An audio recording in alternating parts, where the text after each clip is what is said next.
तो उसी को हम कंटिन्यू करते हैं और बात करते हैं types of incontinence.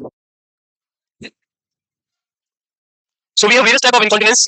One by one सारे टाइप्स को देखते हैं, समझते हैं, अंडरस्टैंड करते हैं. फर्स्ट टाइप जो हम बात करेंगे वो है स्ट्रेस इनकॉन्टिनेंस. स्ट्रेस साइकेट्रिक के अंदर आपने स्ट्रेस पढ़ा होगा, पढ़ा है?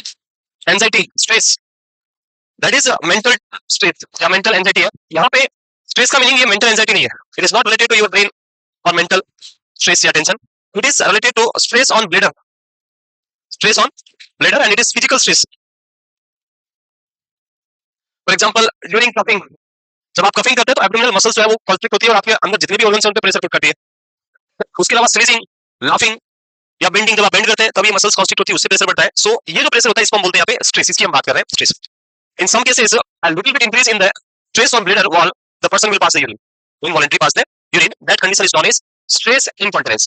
Specifically in case of vaginal delivery, after vaginal delivery it is very common for few days, or after the prostatectomy surgery, prostate gland surgery के बाद पर्सन थोड़ा सा कफ करेगा, यूरिन पास कर देगा, खांसी आएगा या स्नीजिंग करेगा या लाफिंग करेगा तो यूरिन हो जाएगा पास. तो उसको हम क्या बोलते हैं?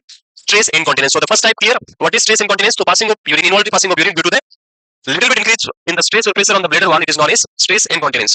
So leakage occurs or involuntary passing of urine occurs when there is an increase in abdominal pressure, that is during coughing, sneezing, laughing or physical exertion. तो इस कंडीशन को हम क्या बोलते हैं? Stress incontinence. क्लियर है? This is often due to weak pelvic floor muscles और sphincter dysfunction. इसका जो मेन कोज या मेन रीजन है वो क्या है? तो pelvic floor muscles जो कमजोर है, वीक है, वीकनेस है उनमें, उसकी वजह से हो सकता है, या स्फिंक्टर जो हमने अभी पढ़ा था, इंटरनल एंड एक्सटर्नल स्फिंक्टर, वो वर्क नहीं कर रहे प्रॉपर्ली, डिसफंक्शनल है, तो उससे भी ये प्रॉब्लम्स देखने को आपको मिल सकती है. एंड मोस्ट कॉमनली आपको देखने को मिलेगी आफ्टर वेजाइनल डिलीवरी और after the prostate removal surgery, prostatectomy. तो फर्स्ट टाइप क्लियर है. ये एग्जाम में स्ट्रेस इनकॉन्टिनेंस पूछते तो कर सकते हैं इसका answer easily. What is stress incontinence? In simple word, sudden increase in the pressure on the bladder wall will cause passing, involuntary passing of urine or leakage of urine. It is known as stress incontinence.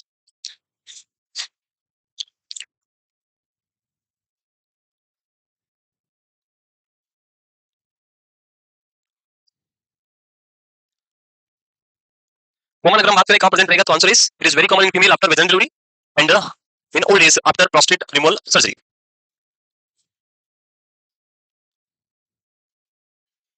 ठीक है?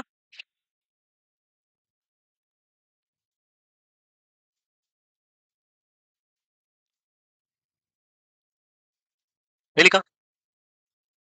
Next, common in women after childbirth, especially those who have had multiple deliveries and men who have had prostate surgery. So it is very common after vaginal delivery और multiple deliveries, उसके साथ साथ में prostate gland surgery जो है उसके बाद में भी मेल के अंदर ये बहुत कॉमनली आपको देखने को मिलता है. So this is all about the first type which is known as stress incontinence. Male and female दोनों में होगा लेकिन कंडीशनल है. After the prostate surgery in male and after the vaginal delivery in female. Female के अंदर vaginal delivery के बाद में और मेल के अंदर प्रोस्टेट सर्जरी के बाद आपको देखने को मिलेगा. क्लियर? फर्स्ट टाइप क्लियर है, stress incontinence. The next second type ये हो गया. The second type which is known as first incontinence. ये हो गया. The second type that is, नहीं लिखा? फर्स्ट इनकॉन्टिनेंस जो अगला टाइप है जिसकी हम बात करते हैं, type second, first incontinence. This is also known as over active bladder. This is also known as over active bladder. First incontinence के अंदर एक वर्ड यूज किया, अर्ज. अर्ज मींस डिजायर, हिंदी में बोले तो इच्छा होना. इच्छा कैसे लिखते हैं? इच्छा ऐसे होता है. यस, हाँ, इच्छा होना किसकी? यूरिन पास करने की. बट प्रॉब्लम क्या है? एवरीवन हैज एन अर्ज पास द यूरिन. जब भी इंटरनल स्फिंक्टर ओपन होगा and all pressure will be on the external sphincter, the person will have an urge to pass the urine. A normal person will walk to the washroom and he or she will pass the urine. This is normal. जो आप अर्ज की बात हम देखते हैं. इन this condition क्या हो रहा है कि पर्सन को यहाँ पे अर्ज प्रेजेंट है, उसको लग रहा है कि मुझे यूरिन पास करना है. he or she know that कि उसको यूरिन पास करना है. But the problem is that जैसे उसको लगा कि मुझे यूरिन पास करना है, लाइक पेशेंट बैठा हुआ है, उसको लगा कि अभी मुझे क्या करना है, यूरिन पास करना है, वो वॉशरूम जाएगा. सो वो स्टैंड होगा और मूव करने लगेगा, तब तक यूरिन पास हो जाएगा. He is not able to control the urine to washroom. Washroom जाने तक भी वो यूरिन को कंट्रोल नहीं कर पा रहा है. इच्छा हुई, देन उसने वॉक करना स्टार्ट किया, कोशिश की पहुंचने की, लेकिन वहां वॉशरूम पहुंचने से पहले क्या हो जाएगा, यूरिन पास कर लेगा. This is known as urge incontinence. But ये ध्यान रखना है कि पेशेंट को ये पता होता है कि मुझे यूरिन पास करना है. प्रॉब्लम क्या होती है? he or she cannot control the urine till the washroom. So this is known as urge incontinence or also known as overactive bladder. This mainly occur due to the problem in your nervous brain. जो हमारा nervous system है उसमें issue की वजह से.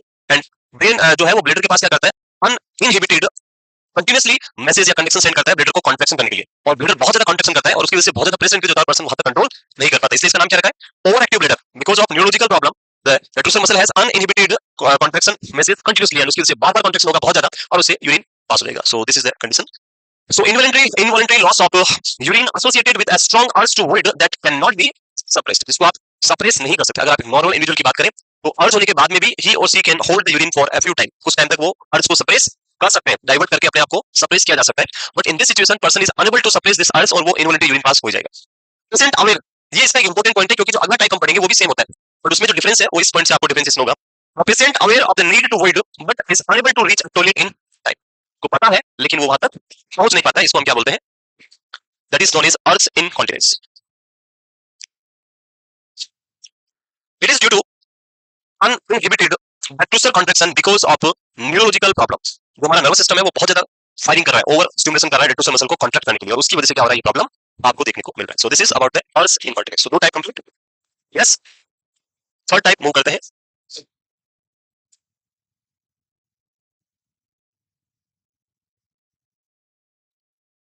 Stress incontinence and second one is urge incontinence. In stress incontinence the main cause is weakness of the pelvic floor muscles। in urge incontinence the problem is neurological issues, uninhibited retrosal contraction, जो आपको problem create कर रहा है यहाँ पे।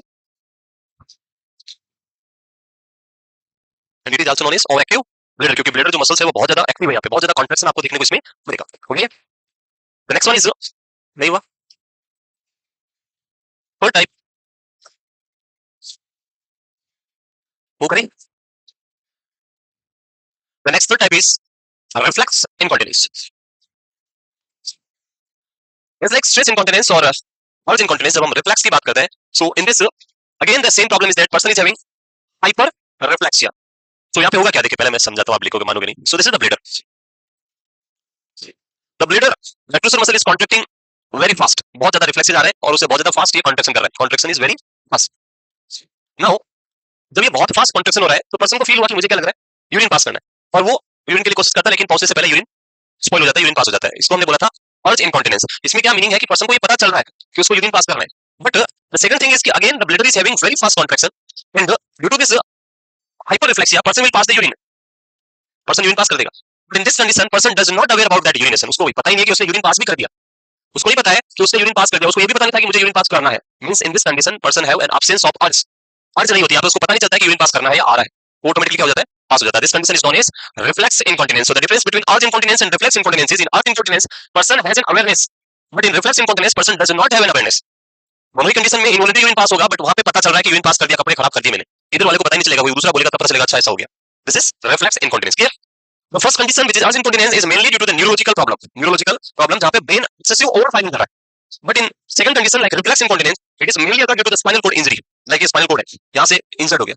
So the control below this injury level is lost. जहाँ पे injury हुआ है उसके नीचे वाले part का control क्या होगा, खत्म। और जो हम हमारा म्यूटेशन सेंटर की बात करते हैं वो होता है S2, S3 and S4. So ये यहाँ से ब्लडर के पास क्या कर रहा है, रिफ्लेक्स सेंड कर रहा है, लेकिन जो ऊपर वाला कंट्रोल सेंटर है आपका ब्रेन, ये ब्रेन नीचे मैसेज भेज रहा है, यहाँ पे मैसेज नहीं जाएगा क्योंकि ऊपर क्या हो रहा है, इंजरी हो रहा है। सो इस वजह से अनइनहिबिटेड वो इनहिबिशन वाला ऊपर से मैसेज आ रहा है, पर वो आपके ब्लड तक रीच नहीं हो पा रहा है। रेट्रोसल मसल उसको कंट्रोल, जो वायर है वो बीच में काट दिया है, ऊपर से मैसेज नीचे नहीं आ रहा, नीचे वाला बोल रहा है आप कांटेक्ट करो, रोकने का काम किसके पास है, ब्रेन के पास है, वो उसके पास मैसेज आ नहीं रहा, उसकी वजह से बार-बार क्या होगा, हाइपर रिफ्लेक्सिया होगा, उससे क्या होगा, यूरिन पास हो जाएगा। सो इन रिफ्लेक्स इनकॉन्टिनेंस का मेन कॉज क्या है, स्पाइनल कॉर्ड इंजरी, बट यहाँ पे मेन कॉज क्या है, over firing of the brain और न्यूरोलॉजिकल प्रॉब्लम्स। सो यहाँ पे involuntary loss of urine due to hyper reflexia in the absence of normal sensation.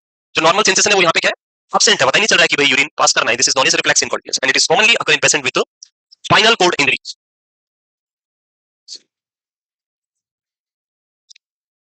So third type, तीनों type clear, differentiation कर सकते हो आप तीनों को, यस और no. Stress incontinence, urge incontinence and reflex incontinence, easily differentiation हो जाएगा, कोर्स भी क्लियर है।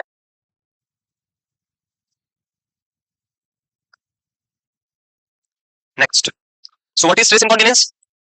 स्ट्रेस इनकॉन्टिनेंस में क्या न्यूरोलॉजिकल इश्यूज कुछ आपको देखने को मिलेगा, नो। सो अगर एग्जाम में क्वेश्चन आता है कि person is having urinary incontinence and it is mainly due to the neurological issues, which diagnosis is, the answer is urge incontinence. The patient is admitted with suspected case of spinal cord injury and now person is passing urine involuntarily, then it's a reflex incontinence. After vaginal delivery a female is passing urine involuntarily, so it is a most of the time it is a stress incontinence like coughing physical से। तो ये अलग अलग differentiation easily कर सकते हैं हम इनको। Next, the types of incontinence में फोर्थ टाइप है वो है ओवरफ्लो इनकॉन्टिनेंस। ओवरफ्लो जानते हो, so overflow means there is an capacity, हर एक की कैपेसिटी, ब्लडर की भी कैपेसिटी है, कितनी है ब्लडर की कैपेसिटी, कितना है 800 1500 कैपेसिटी ऑफ द ब्लेडर अभी तो पढ़ा है कुछ दिन पहले 500 700 800 400 अरे कैपेसिटी का मतलब है कि उसके अंदर कितना यूरिन या वाटर लिक्विड भरा जा सकता है so it is near to 600 to 800 ml और मैक्सिमम अप टू 1 लीटर इसका कैपेसिटी ये भी इतना भर सकते हो लाइक पोर्ट होता है बलून बलून रखा होगा बलून में पानी भरो तो बलून की कैपेसिटी इतना भर सकते हो उसके बाद वो फट जाएगा फटेगा सो यहाँ भी क्या है कि ब्लेडर है और इसकी कैपेसिटी आपने 800 ml कंसीडर किया now due to some reason urine pass नहीं हो रहा लाइक ये स्फिंक्टर क्लोज है इसलिए यूरिन पास नहीं हो रहा है सो ये यूरिन कहाँ फिल होगा ब्लेडर के अंदर and at the level of 800 ये फुल हो गया अब यूरिन तो ऊपर से आएगा अभी वो यही एक्यूमुलेट होगा कहाँ जाएगा यूरिन स्फिंक्टर ओपन नहीं हो रहा इसमें कंडीशन में मैं इसको उल्टा कर रहा हूँ क्या होगा देखिए तो like this is the bladder wall and here we have the like this is the sphincter ये क्या है आपका स्फिंक्टर इसमें आपने यूरिन भरा हुआ है जब ये यूरिन कैपेसिटी से बाहर जाएगा तो ब्लेडर की वॉल क्या करेगी प्रेस करेगी ये डिस्टेंडेड होगा so it will slowly start distending बड़ा होना स्टार्ट हो जाएगा इतना हो गया देन फिर और बड़ा होगा व्हेन इट विल डिस्टेंड तो ये वाला पार्ट भी क्या करेगा अपने आप को स्ट्रेच करेगा एंड जब ये स्ट्रेच करेगा तो जो बीच में जो ओपनिंग जो हम बात कर रहे हैं स्फिंक्टर की ओपनिंग ये धीरे धीरे क्या हो जाएगी नहीं होता है पहले वहां तक थे अभी ऐसा हो जाएगा फिर और बड़ा होगा तो वो पीछे चला जाएगा और उसकी वजह से ये ओपन हो जाएगा और ओपन होने के बाद में जो एक्स्ट्रा होने से पोर्ट होता है मट्टी होती है उसको पानी से भरते हैं एक्स्ट्रा ऊपर से बाहर निकलना स्टार्ट हो जाता है automatically same the urine will start moving out and ये कंटीन्यूअसली बाहर आएगा this is known as overflow incontinence this is the condition which is considered as an overflow incontinence ये मल्टीपल थिंग्स में हो सकता है like after the general anaesthesia और spinal anaesthesia urine pass नहीं करेगा तो वहां पे देखने को मिल सकता है it may be due to some other obstructive pathologies कुछ भी हो सकती है रीनल कैल्कुला या कोई भी ऑब्स्ट्रक्शन है तो वहां पे ओवर डिस्टेंशन हो सकता है तो ये प्रॉब्लम्स हो सकती है तो इसमें देखते हैं क्लियर है involuntary loss of urine due to over distension of the bladder due to any obstructive pathologies example लिख सकते हैं लाइक आफ्टर जनरल एनेस्थीसिया और आफ्टर स्पाइनल एनेस्थीसिया अगर यूरिन पास नहीं करता है ब्लेडर बहुत ज्यादा डिस्टेंट होता है तो फिर क्या होगा वहां पे इनवॉलंटरी यूरिन पास करना स्टार्ट कर देगा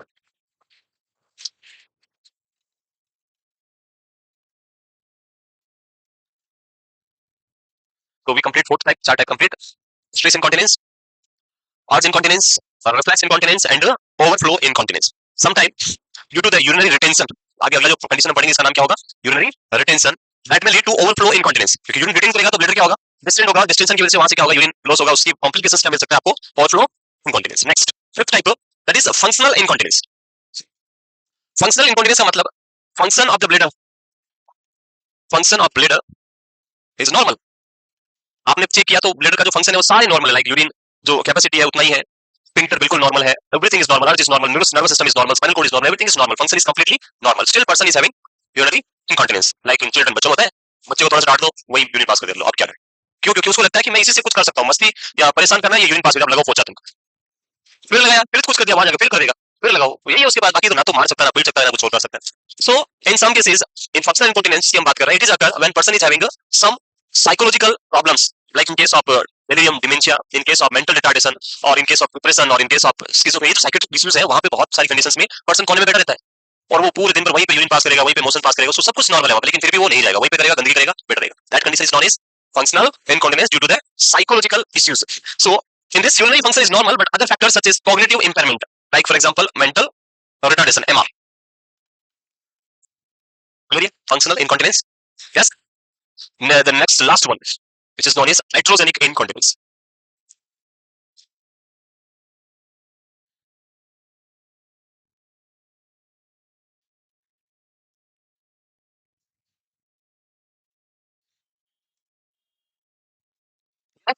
okay the next one is the last type which is known as iatrogenic incontinence so whenever you have the word iatrogenic किसी भी कंडीशन में iatrogenic वर्ड आ गया तो याद रखना है वो हमारी वजह से हुआ है it is due to us medical personal की वजह से या मेडिकल मैनेजमेंट मेडिकल ट्रीटमेंट या हॉस्पिटल मैनेजमेंट की वजह से अगर कोई भी कॉम्प्लिकेशंस कोई भी प्रॉब्लम होती है तो उसको हम क्या बोलते हैं हाइड्रोजेनिक अब यहाँ पे इनकॉन्टिनेंस है so during hospital stay due to any infection UTI होने की वजह से और due to Foley's catheterization due to any drugs due to any medical procedure the person develop incontinence that condition is known as iatrogenic incontinence so iatrogenic is not due to the patient it is related to hospital stay तो involuntary loss of urine due to extrinsic medical factors कोई भी medical issues है उसकी वजह से चाहे आप drug दिया उसकी वजह से हो गया पुलिस कैथेटर लंबे टाइम तक रखा स्फिंक्टर डायलेट हो गया उससे हो रहा है या कोई प्रोसेस किया उससे स्फिंक्टर इंजरी हो गई उसकी वजह से हो रहा है या सर्जरी किया ब्रेन में कुछ कट हो गया कुछ ऐसा हो गया इन्वॉलंटरी कॉन्ट्रैक्शन स्टार्ट हो गया उससे हो रहा है कोई भी इशू हो सकता है उसको हम क्या बोलेंगे हाइड्रोजेनिक इनकॉन्टिनेंस जैसे ड्रग्स लिखा है alpha adrenergic blocker alpha adrenergic कौन से ग्रुप की है सिंपैथेटिक और पैरासिम्पैथेटिक सिंपैथेटिक और पैरासिम्पैथेटिक एड्रेनर्जिक नहीं पता कौन सी ग्रुप है adrenergic parasympathetic so alpha adrenergic it is a sympathetic group of drug इसको बोलते हैं सिंपैथोमाइमेटिक सिंपैथेटिक आगे पढ़ेंगे रिसेप्टर्स जहां पे एड्रेनलिन रिसेप्टर्स जो आते हैं, ADR receptors, alpha adrenergic, alpha beta, दो टाइप के होते हैं, alpha 1 alpha 2 beta 1 beta 2 beta 3 पांच रिसेप्टर टोटल। पैरासिम्पैथेटिक होता है, that is cholinergic, cholinergic is the parasympathetic and adrenergic is the sympathetic. So when you are giving alpha adrenergic blocker, यहाँ पे पहले होता क्या है वो दिखा देता हूँ. So adrenergic receptors होते हैं, they are present at the neck of the bladder. जो ब्लैडर की नेक है यहाँ पे होते हैं आपके अल्फा adrenergic receptor. और ये क्या करते हैं, जब सिंपैथेटिक स्टिमुलेट होगा तो स्फिंक्टर क्लोज होगा या ओपन होगा, क्लोज होगा और ओपन होगा, डिपेंड करेगा, किस पे डिपेंड करेगा, अरे कौन सा सिस्टम आपको यूरिन पास कराता है, पैरासिम्पैथेटिक. सो पैरासिम्पैथेटिक में ओपन होगा तो सिंपैथेटिक में क्या होगा, क्लोज होगा, यूरिनरी रिटेंशन होता है. सो यहाँ पे हम बात कर रहे हैं इस कंडीशन में इनकॉन्टिनेंस वाली स्टेट में. तो when you give alpha adrenergic drug और अल्फा अगोनिस्ट ड्रग, जो अल्फा एड्रेनर्जिक की तरह वर्क करती है, they will close the sphincter. But you are giving a drug which is alpha adrenergic blocker. So adrenergic system को ये block करेगी, sympathetic को क्या करेगी, block. And when sympathetic is block तो कौन स्टिमुलेट होगा, पैरासिम्पैथेटिक, एंड स्फिंक्टर ओपन रहेगा and person will have involuntary passing of urine. So ये ड्रग आपके इस अल्फा एड्रेनर्जिक को ब्लॉक करेगी और ये स्फिंक्टर को क्या कर देगी, ओपन, और उसकी वजह से इनवॉलंटरी यूरिन पास होगा. तो वो किसके अंदर हम पढ़ेंगे इसको, हाइड्रोजेनिक इनकॉन्टिनेंस. क्लियर है sir, types of incontinence clear. Yes. Next, assessment and diagnostic finding. So it is very easy to diagnose this problem. Patient आपके पास आएगा, वेस्ट कलेक्ट करेंगे, पेशेंट को पूछेंगे क्या हुआ, तो बोलेगा कि ऑटोमेटिकली क्या हो रहा है, यूरिन पास हो रहा है. तो आप डायग्नोस कर दोगे कि इनकॉन्टिनेंस हो रहा है. आप उसे कलेक्शन करेंगे हिस्ट्री में कि कैसे होता है, आप खांसी करते तब आता है कि नहीं आता है, तो बोलेगा यस और नो. तो आप लिख दो, अगर यस तो लिख दो स्ट्रेस इनकॉन्टिनेंस, बोलता नहीं तो फिर उससे पूछेंगे क्या ऐसा लगता है कि यूरिन पास करना लेकिन वहां तक नहीं जा पाते, हाँ ऐसा होता है तो हार्ज इनकॉन्टिनेंस. या suspected case of spinal cord injury का आपको पेशेंट आता है तो आप लिख देंगे वहां पे रिफ्लेक्स इनकॉन्टिनेंस. साइकेट्रिक प्रॉब्लम है तो आप लिख देंगे वहां पे फंक्शनल. तो इजीली हिस्ट्री कलेक्शन करके आप सारा डायग्नोसिस यहाँ पे कर सकते हैं, उसमें और कोई अदर रिक्वायर्ड नहीं होगा हमें. सो हिस्ट्री कलेक्शन, उसके अलावा रेजिडुअल वॉल्यूम और स्ट्रेस टेस्ट हम कर सकते हैं. रेजिडुअल वॉल्यूम यानी यूरिन जो है ब्लडर में कितना रिमेन रह रहा है वो हम देख सकते हैं, और उससे भी बेटर स्ट्रेस टेस्ट, ब्लडर को थोड़ा सा स्ट्रेस दे दो, उसको बोलेंगे खांसी करो, अगर खांसी किया और यूरिन पास हो गया मतलब इनकॉन्टिनेंस प्रेजेंट है.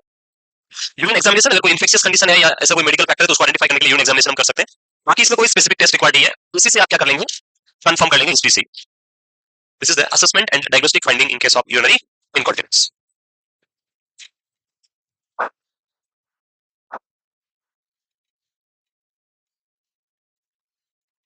वो करें, लिखिए. The next one is management. So it is very important to treat the incontinence, because ये फंक्शनल प्रॉब्लम तो करेगा पर it will also cause psychological problem. जब ये इश्यूज होता है तो पर्सन के माइंड में साइकोलॉजिकल इश्यूज आ जाता है, उसको बहुत ज्यादा सेम फील होता है, सोसाइटी में जाने से डर लग जाएगा, वो घर में रहेगा, बाहर नहीं जा पाएगा. तो इसको ट्रीट करना बहुत इंपॉर्टेंट है. और ट्रीटमेंट में हम सबसे पहले बात करें तो इनकॉन्टिनेंस में भी ट्रांजिएंट और रिवर्सिबल. ट्रांजिएंट का मतलब होता है temporary, transient means temporary, it is not permanent, it is temporary.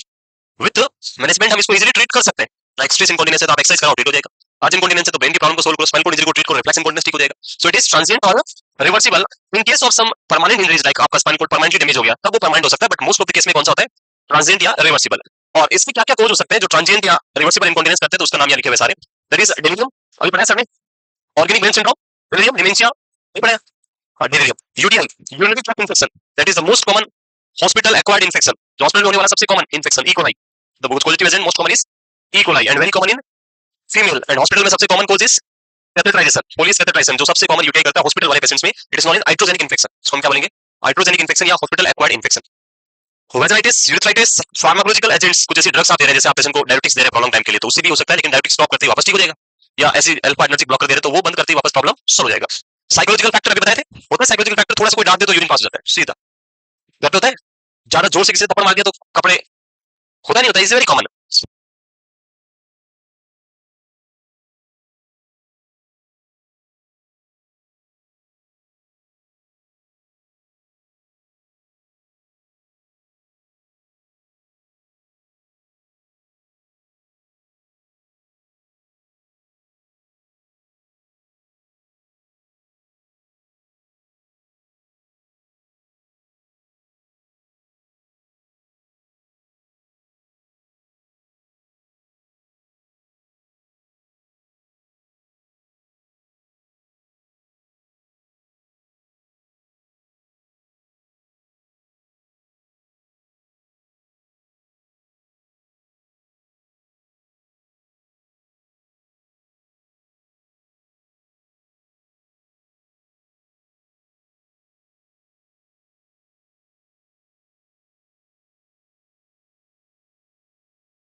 Voting, prompted voting का मतलब आप इसको प्रॉम्प्ट करेंगे, इसको बोलेंगे कि धीरे धीरे टाइम को इंक्रीज करना है। प्रीवियसली हमने दूध कितना रखा था 2 आवर्स का, अब प्रॉम्प्टेड वोटिंग करेंगे तो आपने इनको दिन से रखा, फिर अगले दिन उसको बोला 6 बजे के बाद सीधा 9 बजे, 9 से सीधा 12। सो यहाँ पे गेप कितना हो गया 3 आवर्स का। नेक्स्ट टाइम उसका मैं 4 गेप कर देंगे, अगली बार 5 5। सो उससे क्या होगा, ब्लड फिर से कंट्रोल में आएगा, रिट्रेनिंग हो जाएगी। सो this is the prompted voting and habit retraining. जो हैबिट्स है, कुछ लोगों की हैबिट्स होती है वॉशरूम जाने की, आने की, जाने की, आने होती है बहुत सारी चीजें। When person went into the washroom तो वहां पे फिर यूरिन आएगा, बिकॉज वॉशरूम क्या करता है, यूरिनेशन के लिए बना हुआ है, वैसे घूमने वाली जगह, घूम के वापस आ जाते हैं। When a person went into the washroom, उसको बाहर यूरिन नहीं फील हो रहा था, लेकिन अंदर जाने के बाद वो यूरिन पास कर लेगा, भले वो 10 ml यूरिन पास करे। क्यों? क्योंकि वो एरिया ही ऐसा ही है। सो वहां पे हैबिट रिटेन करने की भाई ऐसी चीजें ना करें जिससे यूरिनेशन फील होता हो, एंड ब्लडर रिटेनिंग, ब्लडर को रिटेन करें इन सारी टेक्निक के साथ में। सो this is the first choice, behaviour therapy में पहला चॉइस है ये जो हमें फॉलो करना है यहाँ पे। नेक्स्ट ये हो गया, वो करें। द नेक्स्ट इज लिखा,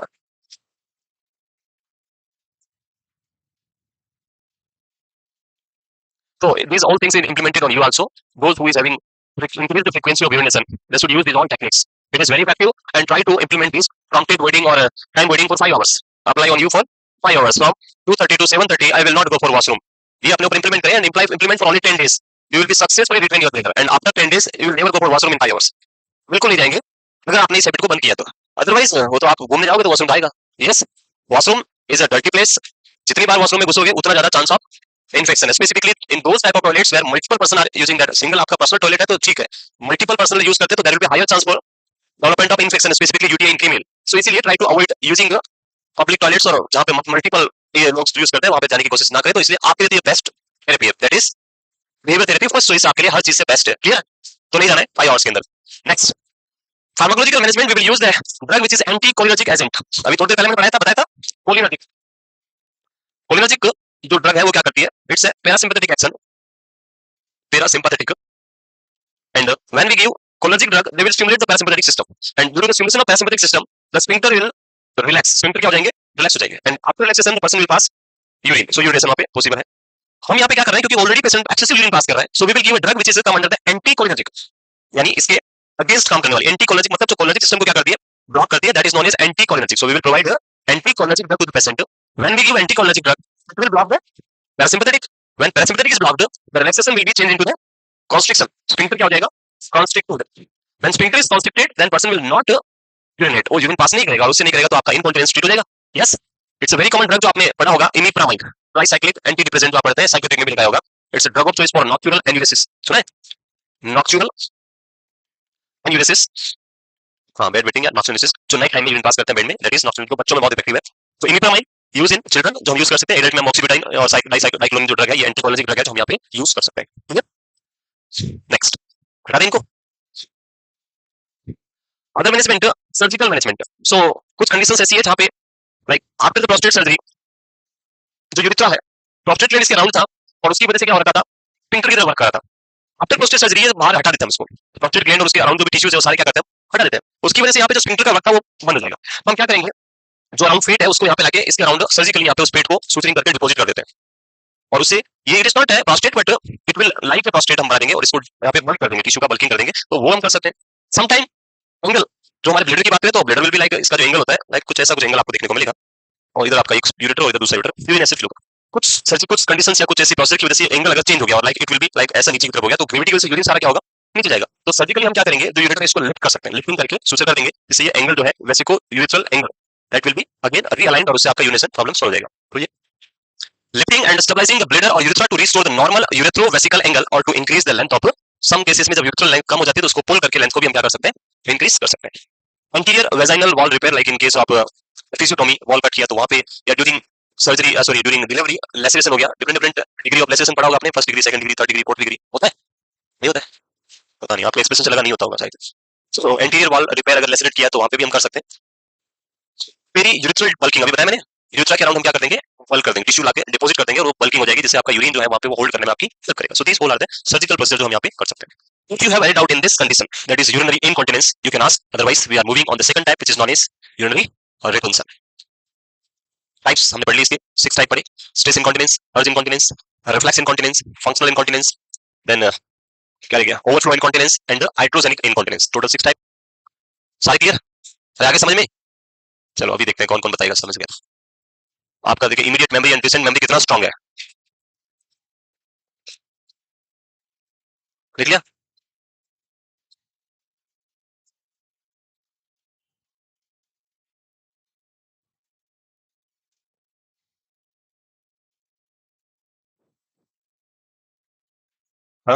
आ रहा है, आ रही है आवाज तो, इसमें देखा आपने? हाँ ठीक है फिर, वो करें।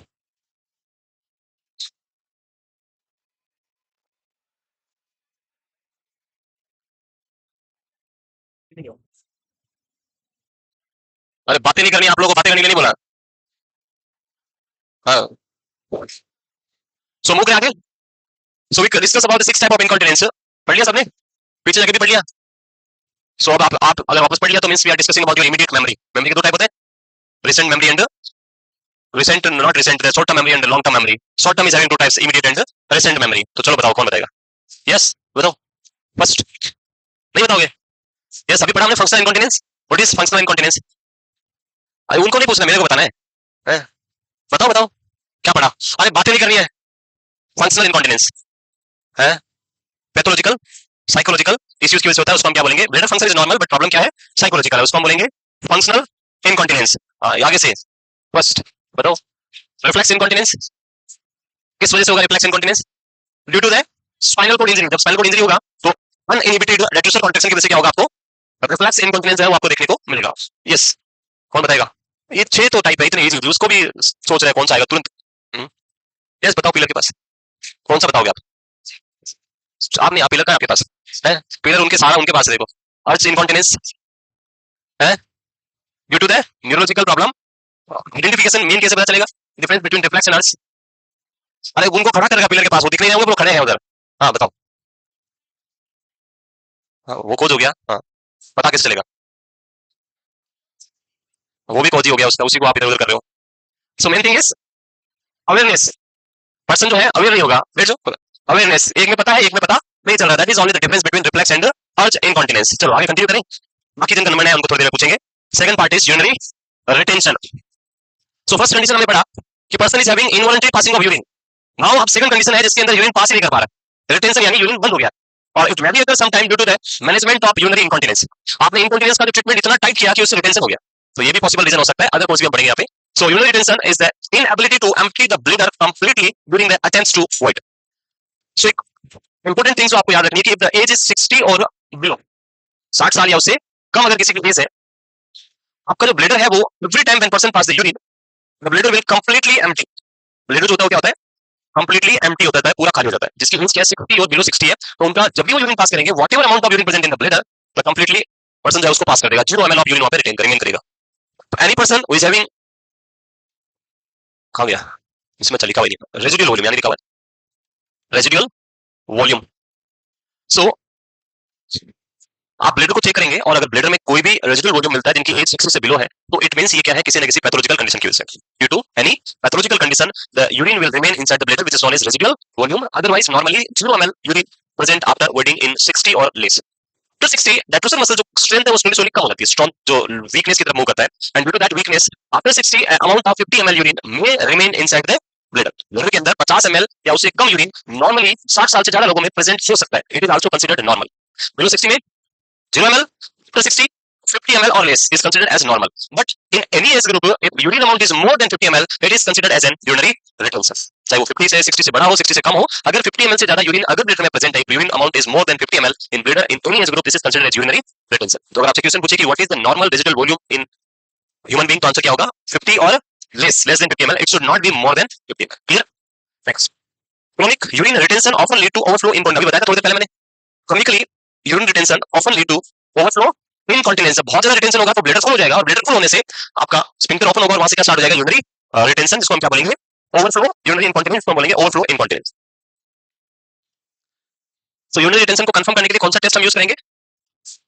है स्ट्रेस टेस्ट। क्या टेस्ट करेंगे? सो द टेस्ट जो हम यहाँ यूज करेंगे वो रेजिडुअल वॉल्यूम टेस्ट। आपको क्या असेस करना है? रेजिडुअल वॉल्यूम देखना है। अगर residual volume is more than 50 ml then person is having urinary retention.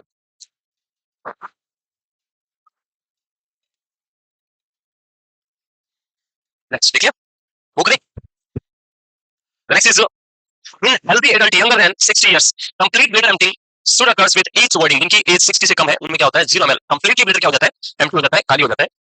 in adult older than 60 years 50 ml of residual urine may remain after each void due to decreased contractibility of the detrusor muscle। और ये मैंने explain किया अभी आपको।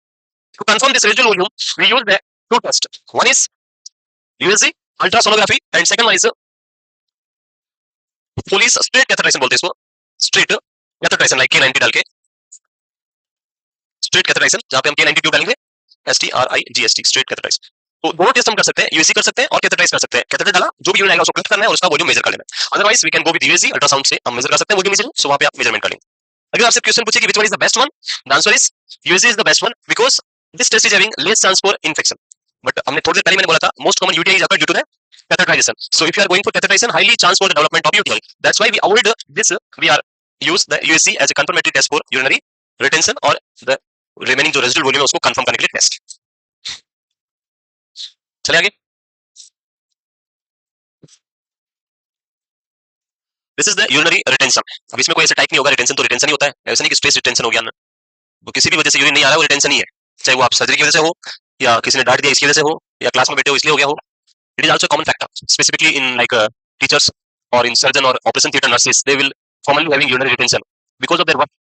एक teacher जो उसको पता है 5 घंटे खड़ा रहना तो रहना है, so he will prepare mentally before going into the class, और इस वजह से वो कांस्टेंट हैबिट की वजह से उनका ब्लड रिटेंशन में जा जाता है। Surgeon who stand for 6 hour 8 hour 10 hour for surgery, so वो वॉशरूम में से 10 घंटे में यूरिन जाना है बार-बार, 1 घंटे 12 घंटे में वॉशरूम जाके आता हूं फिर करेंगे, नहीं वो चल रहा है, चलता रहता है, पूरा दिन निकल जाता है, पता नहीं चलता।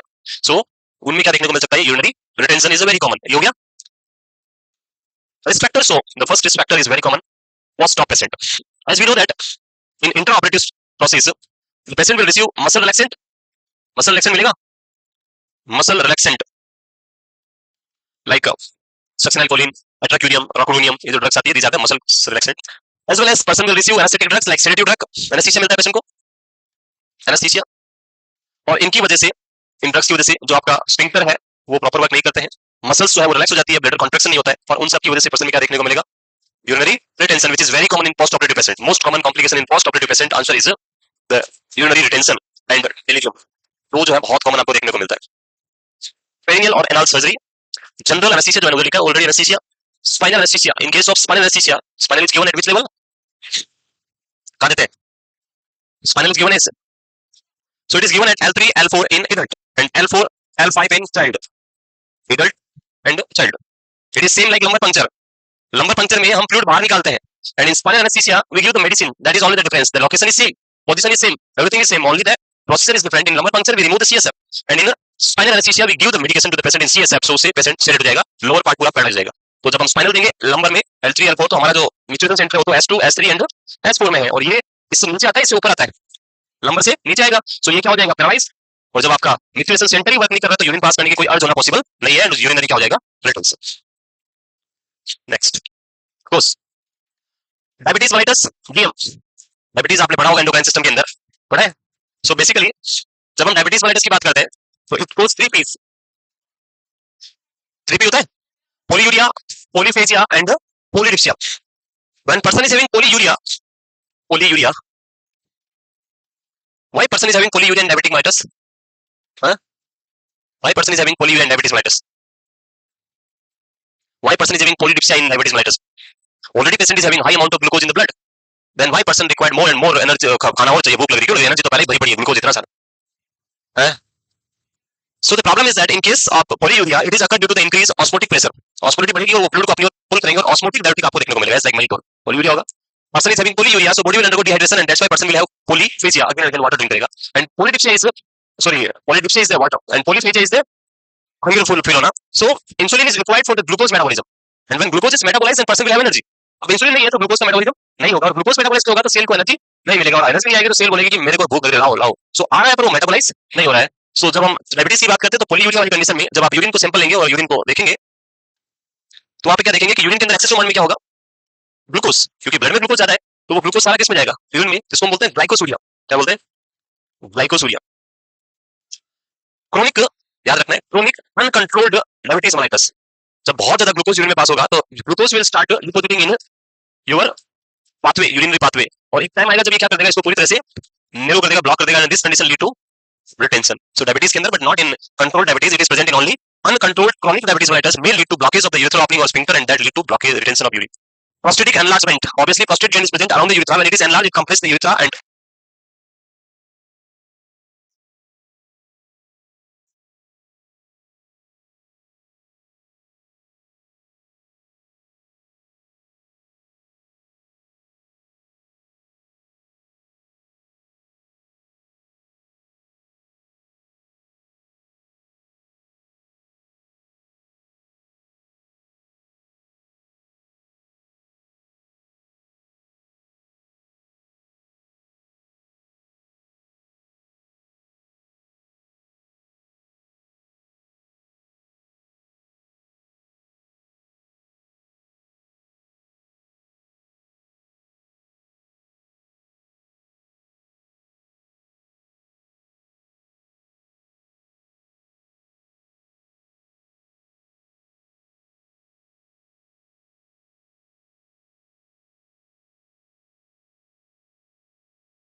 लोअर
एब्डोमेन, जब आपका यूरिन रिटेन करेगा ब्लैडर में तो लोअर एब्डोमेन डिस्टेंड होगा और उसकी वजह से यहाँ पे पेन होगा, डल साउंड आप देखेंगे आप जब परकसन करेंगे तब। स्वेल ऑन पेल्विक एरिया, आप उसको जब पाल्पेट करेंगे तो स्वेलिंग आपको देखने को मिलेगा। Dullness during परकसन, restless, this is very important, जो क्वेश्चन भी पूछते हैं कभी कभी।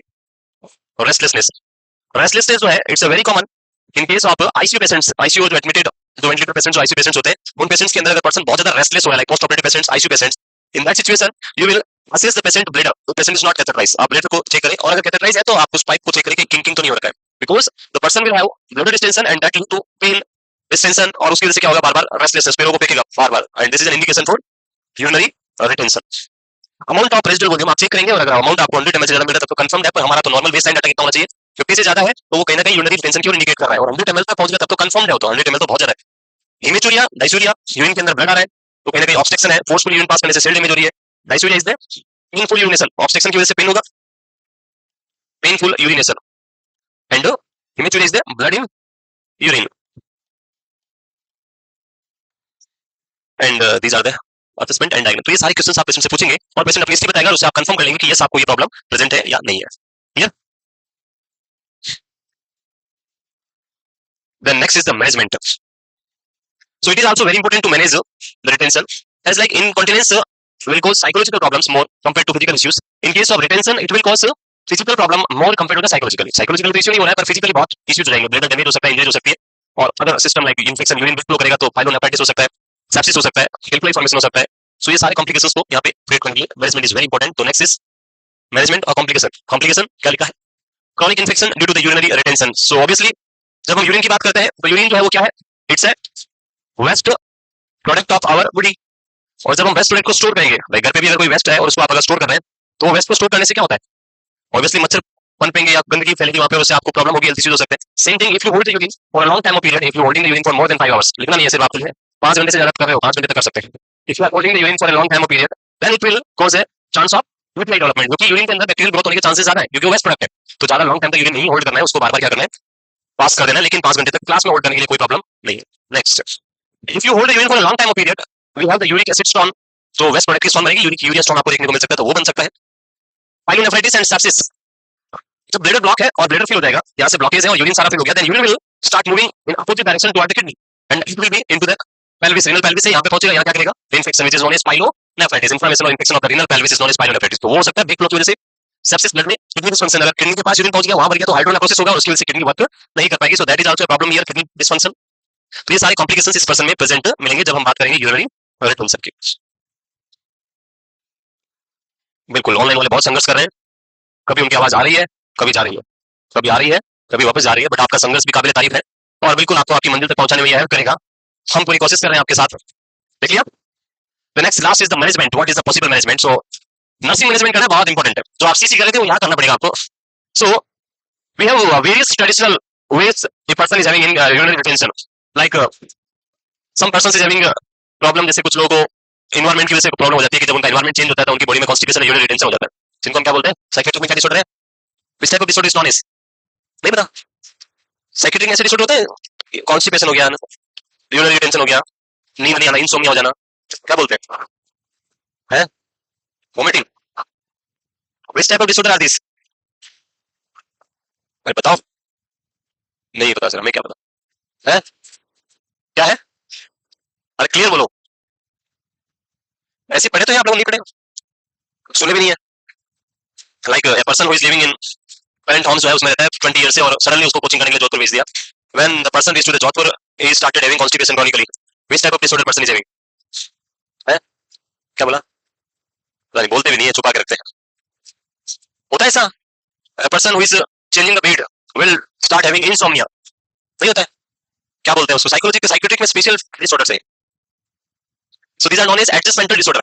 In simple way, these are known as adjustmental disorder. अगर नहीं पढ़े तो आज आगे पढ़ना.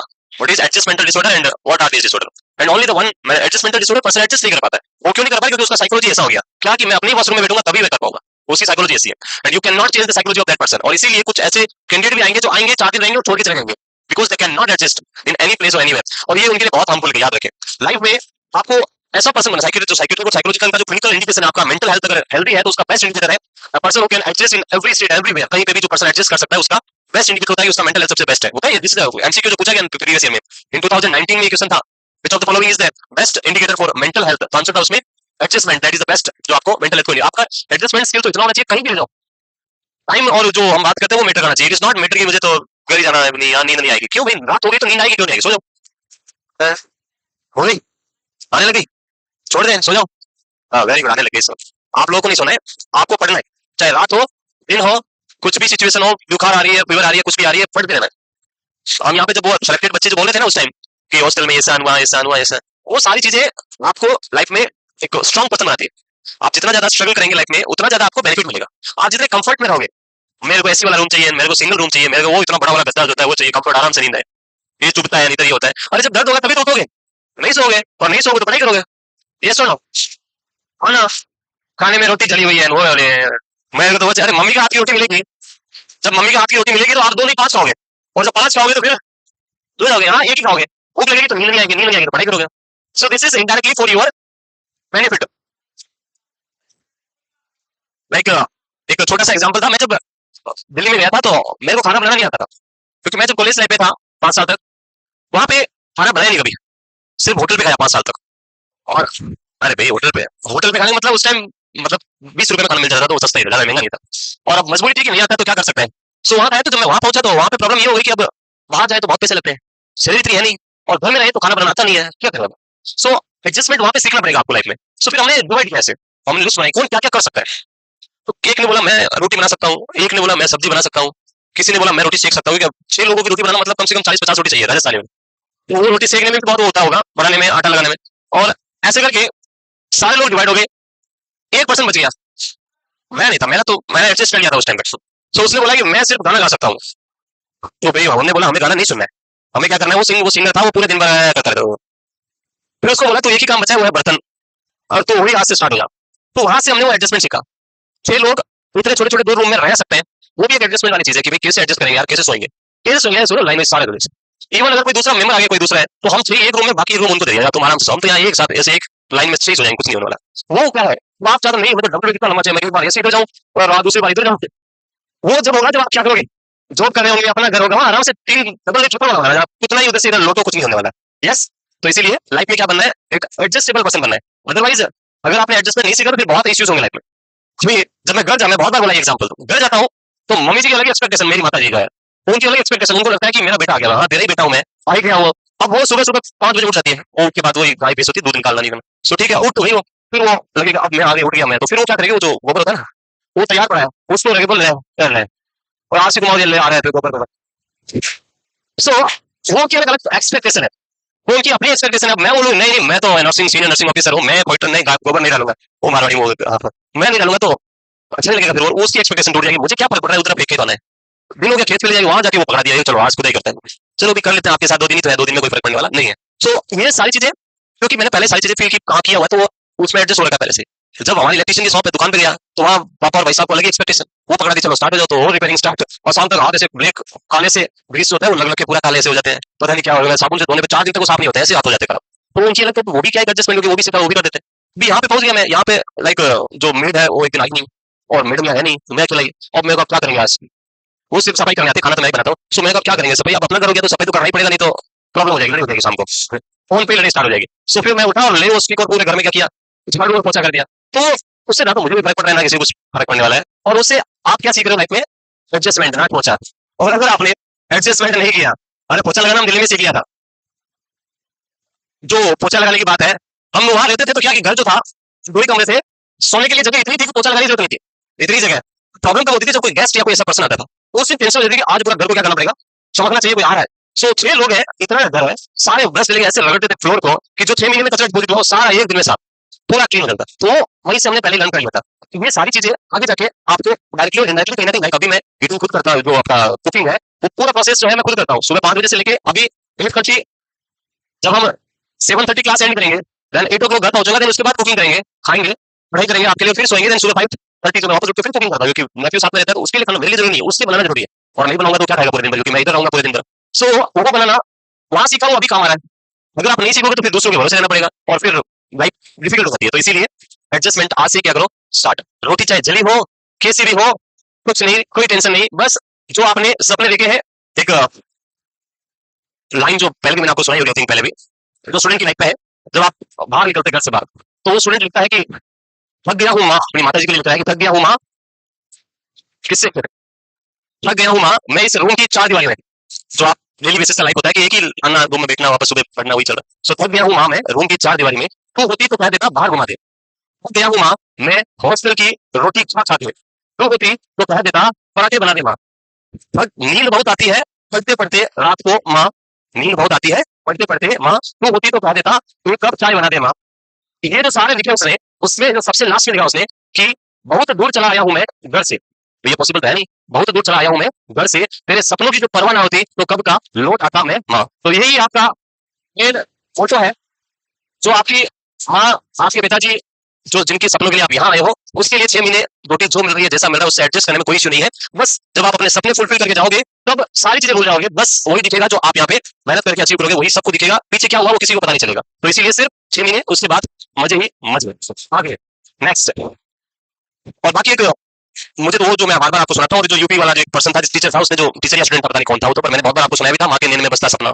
सो बहुत अच्छा लिखा उसने, और हर एक पर्सन की लाइफ में इंप्लीमेंट करना है कि आना जाना छोड़ चुके, आना जाना छोड़ चुके, रख के दिल पे पत्थर अपने, घर का मुख है मोड़ चुके, इसका दिल करता है यारों घर का सुख चैन गंवाने को, फिर भी हम छोड़ आए हैं जीवन सफल बनाने को, जीवन सफल बनाने को। कि माँ के नींद में बसता सपना, माँ के नींद में बसता सपना, नींद यानी आइस, माँ के नींद में बसता सपना, मैं काबिल बन जाऊं और चिंता कर कर बूढ़ी हो गई तभी तो खुशियां दिखलाऊं। तो ऐसा वक्त नहीं आ जाए कि बेचारी वो नहीं सोचती रहे, टेंशन में रहेगी मेरे को खुशियां दिखाने का मौका कब आएगा। सो माँ के नींद में बसता सपना, मैं काबिल बन जाऊं और चिंता कर कर बूढ़ी हो गई तभी तो खुशियां दिखलाऊं। बाप से मेरे चला न जाता, बाप से मेरे चला न जाता, फिर भी रोज काम को जाता है और मेरा खर्चा भिजवाने को रोज कमा के लाता है, और मेरा खर्चा भिजवाने को रोज कमा के लाता है। पता है तुझको, पता है रब को, पता है तुझको, पता है रब को, मेहनत में मेरे कमी नहीं, और वो जीवन भी क्या जीवन यारों जिसमें किस्मत से कहीं नहीं। सो ये लाइफ जो है वो ऐसे चलती रहेगी, किस्मत बदले की जरूर आपको बस मान के रखना है, मान के रखना हो। जो सबसे लास्ट में बोला कि सब्र का मैया बांध ना टूटे, अपनी माँ को बोल रहा है वो कि सब्र का मैया बांध ना टूटे, गला किस्मत का घुटूंगा, ये किस्मत जो मुझे सक्सेस नहीं होने दे रही उसको मार दूंगा मैं, गला किस्मत का घुटूंगा, और बस कुछ दिन बाकी है, कुछ महीने बाकी है, मैं वन नर्सिंग ऑफिसर लौटूंगा, वन नर्सिंग ऑफिसर लौटूंगा। चलिए लास्ट पार्ट नर्सिंग मैनेजमेंट का। हाँ तो बस सबको ये ध्यान देना है कि अब बस नर्सिंग ऑफिसर बन के उन माता पिता के जो सपने हैं उनको आपको क्या करना है, पूरे करने हैं। Promoting normal urinary elimination, like you will take the patient to wash. बहुत बार ऐसे होता है कि डॉक्टर बोलते हैं कि इनको हेल्थ के साथ वॉशरूम ले जा सकते हैं, नर्स हम वर्क करते हैं तो हम ये सोचते हैं कि यार कौन सी प्रॉब्लम है, इसको कौन लेके जाएगा, इसको वार्ड बॉय को बोलेंगे जा उसको बेड पान दे दो या यूरिनल दे दो, होता है, और उसको बोलती है इसमें कर रहा हूँ। वो बेचारा सोचा होता है इधर 30 बेड, इधर 30 बेड, सामने पूरी लाइन, और वो यूरिन पकड़ खड़ा है, यहाँ यूरिन कैसे सोया हुआ बेचारा, यूरिन कैसे पास करेगा बेचारा, ना प्राइवेसी, सारे देख रहे हैं अब यूरिन पास करेगा, the person will pass urine, no curtain, even gravity will help you for passing the urine in standing position, gravity will help you, आप उसको supine position दे रही है, सीधा फ्लेट करेगा, वो नहीं कर पाएगा पास। So if condition allowed, take the patient to the washroom compared to bed pan और urinal, patient को क्या करें, अलाउड किया डॉक्टर ने तो हेल्प के साथ वॉशरूम लेके जाए, वहां पे वो पर्सन यूरिन पास कर सकता है कंपेयर टू यूरिनल और बेड पान। Second thing, condition does not allowed कि वो वॉक नहीं करवा सकते, तो आप उसको बेड साइड पे क्या करें, सिटिंग या स्टैंडिंग पोजीशन दे सकते हैं वहां पे मेल पर्सन में, और फीमेल पर्सन में बेड पान के साथ हेड को थोड़ा क्या कर सकते हैं हम अप कर सकते हैं, सो उससे उसको हेल्प मिलेगा यूरिन पास करने में। आप सुपाइन पोजीशन और उसके साथ में प्राइवेसी कर्टन जो है वो देने उसको, विदाउट कर्टन बोल करो जल्दी करो मेरा टाइम आ रहा है, वो कहां करेगा, बेचारा नहीं आएगा, it is not possible to pass the urine in this public area, तो वो सारा प्रोवाइड कर रहा है। मेल पेशेंट में stand bed side by using urinal, hot application और hot take is very important. Hot application will relax the muscle, और muscle relaxation होगा, स्फिंक्टर रिलैक्स होगा, तो यूरिन क्या हो सकता है, पास हो सकता है. So you can apply the hot water bottle at the lower abdomen, और टी, गर्म चाय जो है वो देने से, द टी जो होता है it's a type of irritant for the blood mucosa, and अगर वार्म है तो उससे आपके स्फिंक्टर रिलैक्स भी होंगे, सो उससे भी बेनिफिट मिल सकता है, तो वो पिलाएं उसको. The next is stroking at the जो एब्डोमेन और जो इनर थाइज है उस पे स्ट्रोकिंग करने से आपका पैरासिम्पैथेटिक स्टिमुलेशन होगा, उससे भी पर्सन क्या कर सकता है, यूरिन पास कर सकता है, तो वो कर सकते हैं. इवन जो आपका सीसी है उससे आ रहा है तो वो कर सकते हैं. Even some time mother will use है, गांव में ऐसा होता है, पत्थर होता है उसको, वो बैठ जाती है, ऐसे करती रहती है, बच्चा टॉयलेट पास करता रहता है. ये और in some cases the person will use the tap, वो बकेट में टेप ऑन कर देते हैं, जो पानी का साउंड आता है वो चलता रहता है, उससे भी यूरिन पास कर देते हैं पर्सन. तो व्हाटएवर मेजर्स जो है उससे यूरिन आता है वो इंप्लीमेंट कर सकते हैं. इन द लास्ट कभी भी रिटेंशन में फर्स्ट चॉइस पुलिस के तहत नहीं होता है, this is the last choice. First choice में आपको सारे नर्सिंग मैनेजमेंट इंप्लीमेंट करने हैं. In some cases the person will develop constipation और urinary retention with serious of smoking also. Like कुछ लोग होते हैं जिनको ये नेचुरल हैबिट्स होती है कि they will use cigarette smoking और bidi smoking for passing the stool और पासिंग द यूरिन. सुबह सुबह वो लेके जाएंगे, बैठेंगे, पिएंगे और उससे यूरिन पास होगा.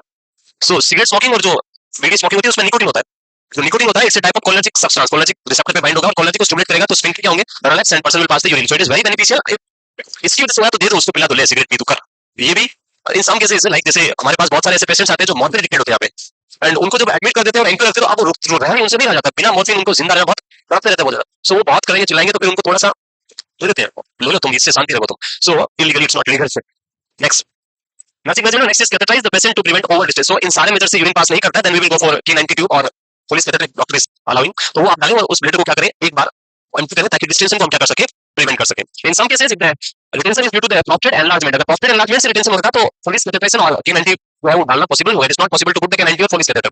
सो वहां पे अपनी होशियारी लगानी है और फोर्सफुली इंसर्ट नहीं करना है, otherwise it will cause urethral injury, person will have haematuria, blood clots और अदर प्रॉब्लम्स आएगी. In case of prostatic enlargement we will go for suprapubic catheterization. So in case of prostatic obstruction that person will have a suprapubic catheterization, directly hold करेंगे, उसे catheter डाल के urine वहां से पास करेंगे. So put the suprapubic catheter in case of prostatic obstruction. Clear? Yes. So this is all about the urinary retention and urinary incontinence. There are two conditions, which is retention and incontinence. Slide से these are the two conditions which is known as urinary retention and urinary incontinence. Clear है दोनों?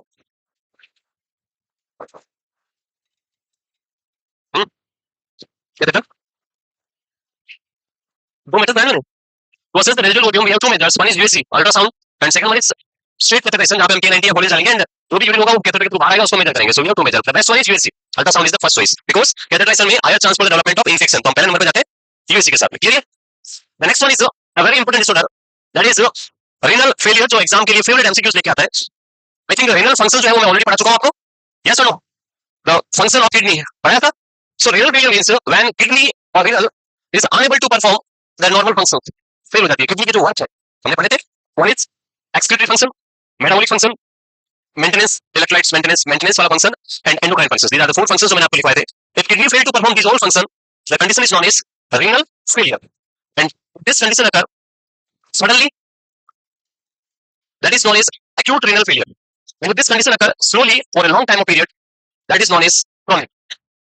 So renal failure is divided into two types. One is acute renal failure and second one is chronic renal failure on the basis of duration of the function loss. If function loss suddenly, आज ठीक है बिल्कुल, कल से problem होगी, urine आना बंद या फंक्शंस डिक्लाइन हो गए, this is known as acute renal failure. In case of chronic renal failure, if the kidney function is lost for 3 months or more, continuously 3 या उससे ज्यादा महीने तक फंक्शन अल्टर्ड है, तो उसको हम क्या बोलेंगे, chronic renal failure. So these are the two very important condition जो हम यहाँ पे डिस्कस करने वाले हैं. We will start with first condition, that is acute renal failure. तो स्टार्ट करो. ARF in short it is known as ARF और AKI, acute renal failure और acute kidney injury. कुछ कंडीशंस यहाँ पे इंप्लीमेंट होती है, जो आपको ध्यान रखनी है, वो हम देखते हैं one by one. The first condition is onset should be onset of the disease. So person should have onset is sudden onset with no history, no previous history. कोई हिस्ट्री नहीं था उसका, सडनली किडनी फंक्शंस लॉस हो गए. Second thing, kidney function जो है 50% और मोर, तो आपका किडनी के फंक्शंस को देखने के सबसे best indicator is creatinine, serum creatinine level. So if the creatinine level is 50% और more in your blood, serum creatinine कितना हो गया है, 50% or more. This is the second parameter for ARF, acute renal failure. Sudden onset with increased level of serum creatinine in the blood 50% or more than normal. Normal कितना होता है, 0.6 to 1.2 mg per year. So इस level से अगर ये 50% या उससे ज्यादा हाई हो जाता है तो हम क्या बोलेंगे, ये acute renal failure हो सकता है. The fourth parameter जिसमें याद रखना है वो है output, urine output. The person will have either oliguria और penuria. polyuria होगा तो कैसे नॉर्मल, यार फेल हुआ तो यूरिन बंद होगा. So The person is having oliguria or oliguria. The urine output is less than 400 ml per day. This is the oliguria or oliguria. And in case of anuria, the output is less than 100 ml per day. This is considered as an anuria. So any condition either oliguria or either anuria कोई भी present है, इन सारे symptoms के combination form को हम यहाँ पे क्या बोलेंगे? Acute renal failure. Kidney is unable to produce urine. And जब यूरिन नहीं आएगा तो मेटाबॉलिक वेस्ट बढ़ेगी बॉडी में, as well as onset is very sudden. This is considered as an acute renal failure. So क्या लिखा है यहाँ पे? अरे सब लिखा हुआ, इसको हटा दें. ARF is a rapid loss of renal function due to damage to the kidneys. Rapid यानी sudden हो गया, rapid और sudden एक ही बात है. Rapid loss और sudden loss of renal function due to the damage to the kidney. Serum creatinine which is 50% or more of the normal level. जो body के अंदर creatinine का लेवल है वो 50% या उससे ज्यादा हो गया है, तो हम उसको क्या बोलेंगे? Person is suffering with ARF. And oliguria और anuria, urine less than 400 or urine less than 100 ml. This is the anuria. तो ये सारे symptom के combination को हम यहाँ पे क्या बोलेंगे? Acute renal failure. So criteria for ARF clear. This condition जो ये बोल्ट पे लिखा हुआ है, if this condition persists for more than 3 months, then the condition will be changed into chronic renal failure. So chronically declining the kidney functions for more than 3 months considered as a chronic renal failure.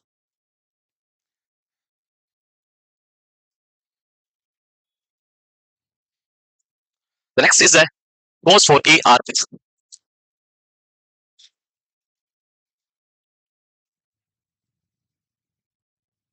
Okay. So onset is very quick or very suddenly rapidly loss of kidney function.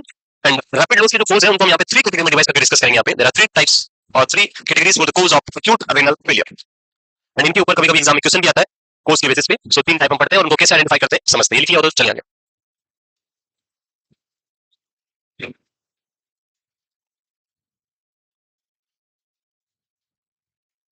चलिए move करें. The next one is the cause for ARF or acute renal failure. So cause is classified into 3 category.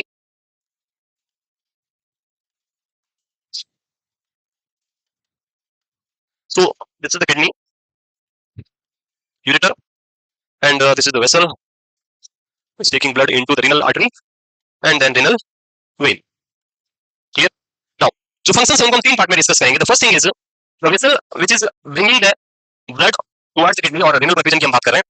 Any cause which is present before this, kidney से पहले कोई भी cause हो, like patient is having the obstructs heart failure, or patient is having hypovolemia, dehydration, renal vessels जो है उसमें obstruction या injury to the renal artery or any other part of the body which causing blood loss, hypovolemia, respiratory failure, ये कोई भी cause इसकी वजह से kidney का perfusion reduce हो रहा है and kidney का functions loss हो रहा है, that all things come under the pre-renal cause because the cause is before the kidney. It is the cause which is present before the kidney, so it is known as pre-renal cause.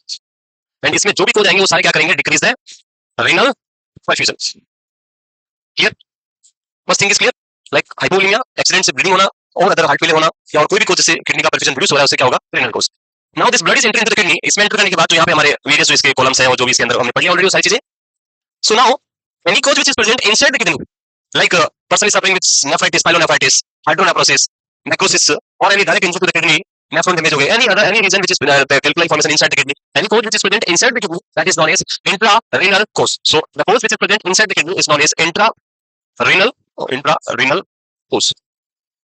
The next last one is this ureter, which is present after the ureter. After the ureter we have the bladder, and after bladder we have the urethra. So any cause which is present in ureter, or in urethra, which is present after the kidney, that is known as post-renal cause. So there are 3 categories.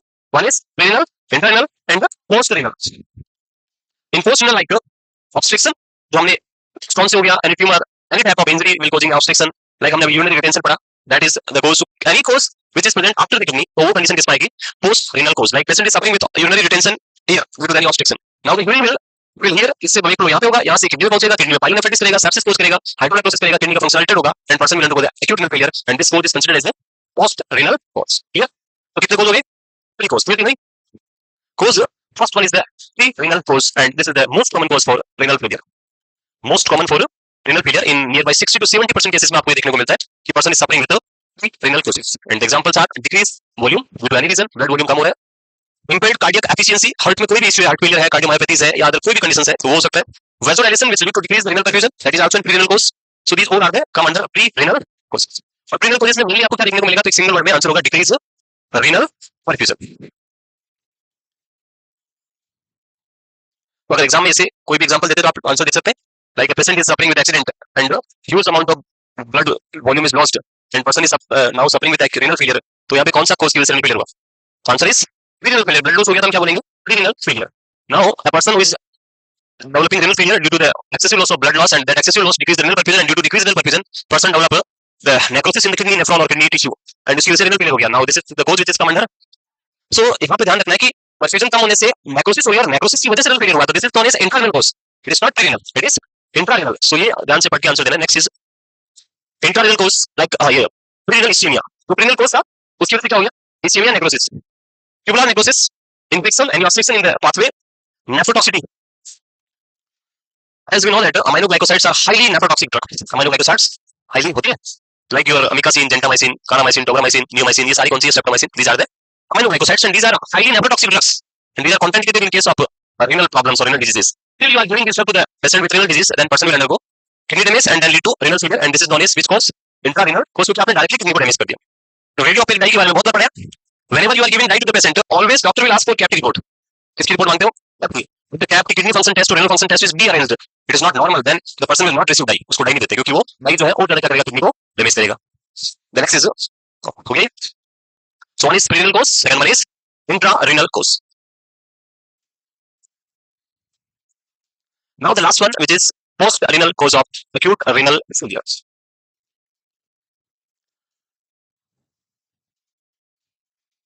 Okay. Yes.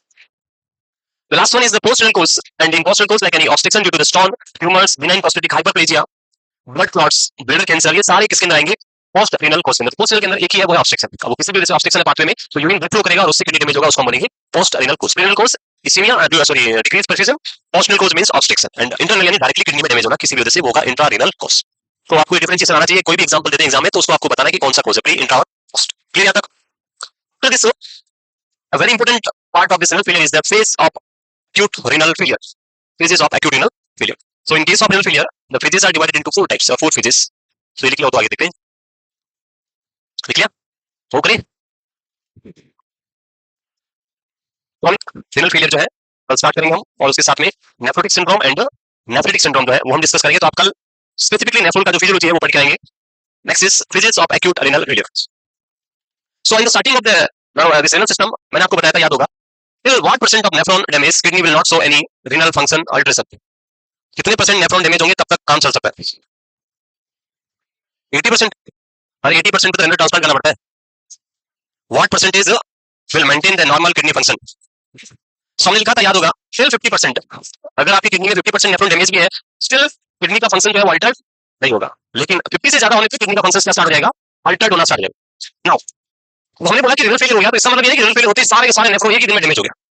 will not damage the whole 1 to 1.2 million of nephrons in one day. एक ही दिन में सारे nephron को damage करके वो slowly क्या करेंगे? Nephron को डैमेज करेंगे. सो जब फर्स्ट डे जब ये प्रॉब्लम होगी तो लाइक 100% से मान लीजिए कितना हो गया, 90% हुआ. सेकंड कितना हुआ, 80% पर डे, और कम 70, उसके बाद 60 और देन 50. सो ये तो प्रोसेस चला यहां से यहां तक. इस कंडीशन में क्या पेशेंट की बॉडी में कोई सिम्टम आएंगे? यहां तक कोई सिम्टम आएंगे? नॉर्मल किडनी फंक्शंस, किडनी का फंक्शंस अभी भी मेंटेन होगा. क्यों? क्योंकि 50% नेफ्रॉन डैमेज हुए हैं, मींस 50% अभी भी बचे हुए हैं. दूसरी किडनी में भी 50% बचे हुए हैं. और हमने ये भी बोला कि one kidney is able to perform function of 80% of both kidney.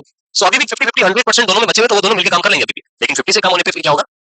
So in this process जो ये पूरा लिखा हुआ है, यहाँ पे बॉडी में रेनल फेलियर हुआ है, डैमेज हो रहा है, बट कोई सिम्टम नहीं आए. जैसे हम डिजीज पढ़ते हैं कम्युनिटी में, जहां हम लिखते हैं इंक्यूबेशन पीरियड, कि बैक्टीरिया और pathological agent is present in the body but person does not have any sign and symptom in the body, that is not incubation period. So वहां पे डिजीज का पॉजिटिव एजेंट तो है, but disease symptom के साथ नहीं है.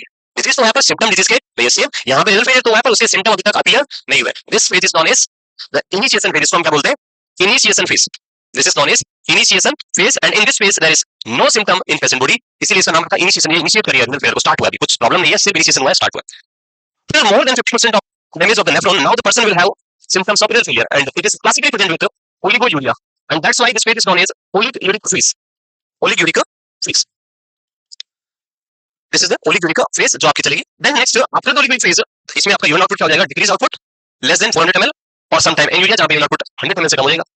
After the oliguric phase, the kidney will start trying to recover, अपने आप को फिर से रिकवर करने की कोशिश करेगी, एंड उस कंडीशन में person will have excessive amount of urination which is known as oliguric phase. So oliguric phase is followed by oliguric phase. यहाँ पे बहुत ज्यादा यूरिन बनेगा, एक्सेसिव अमाउंट ऑफ यूरिनेशन आपको देखने को मिलेगा. And after the oliguric phase now kidney will recover completely. So this is known as recovery phase. So these are the basic 4 phase of renal failure.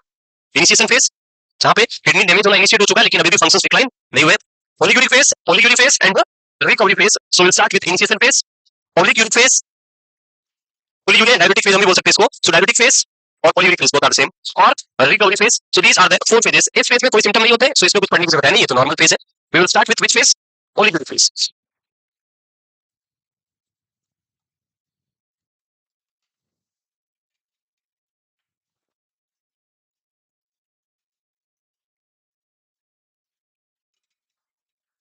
Yeah.